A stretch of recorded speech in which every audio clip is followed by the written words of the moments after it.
Selamat pagi anak-anak kami sekalian. Salam jumpa.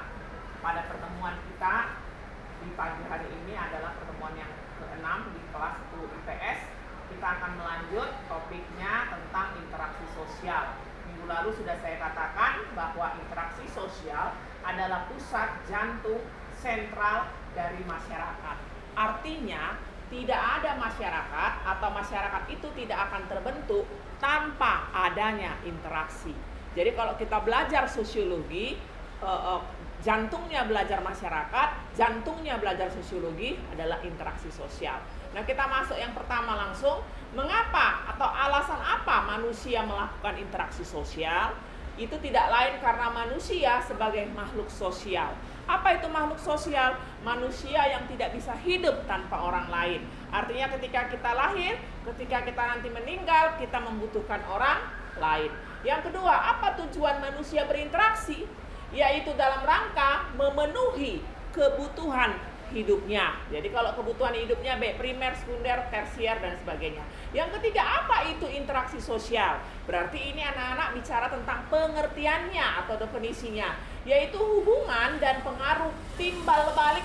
Ya, timbal balik antara individu dengan individu. Saya ambil contoh, ini suami dengan istri, individu dengan kelompok, contohnya guru dengan siswa, kelompok dengan kelompok.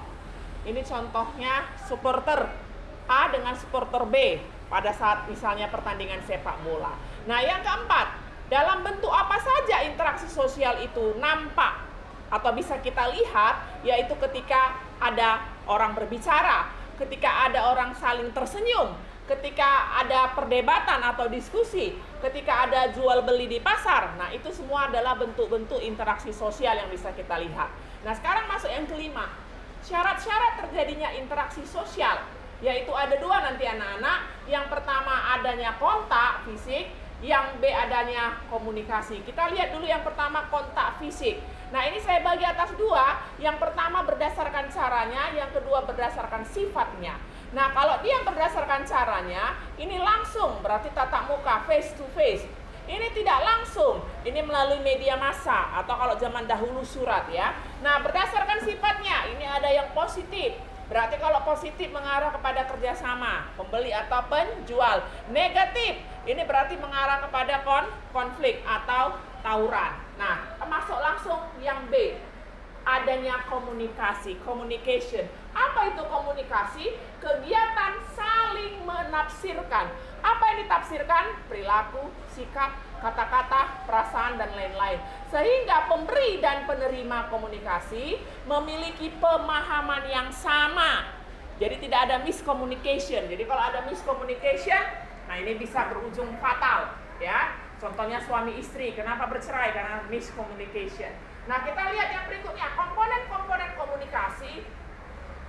Ini ada 5. Yang pertama, komunikator, memberi pesan, contohnya guru terhadap siswa. Komunikan, penerima pesan, contohnya murid ya, di ruangan kelas. Pesan itu bisa dalam bentuk informasi, instruksi, perintah, ide atau gagasan, pikiran atau perasaan. Yang keempat, media massa, ada alatnya. Jadi kalau di sekolah misalnya alatnya papan tulis, ya, proyektor dan sebagainya. 5, feedback, umpan balik. Ini juga sangat penting ya ketika orang melakukan komunikasi. Yang terakhir, ciri-ciri interaksi sosial ini nanti ada 4 anak-anak, yaitu pelaku lebih dari 1 orang. Kalau 1 orang aja berbicara berarti apa itu ya? Yang kedua, komunikasi antara pelaku menggunakan simbol-simbol. Jadi simbol ini kalau dia orang Islam bintang, kalau dia misalnya orang Kristen salib, kalau orang Jawa misalnya belangkon, orang Batak misalnya ulos. Ada dimensi waktu, dulu, sekarang, yang akan datang, dan yang keempat ada tujuan. Demikianlah pembelajaran singkat kita pada pagi hari ini anak-anak. Tetap dibaca bukunya, dipahami. Salam sehat.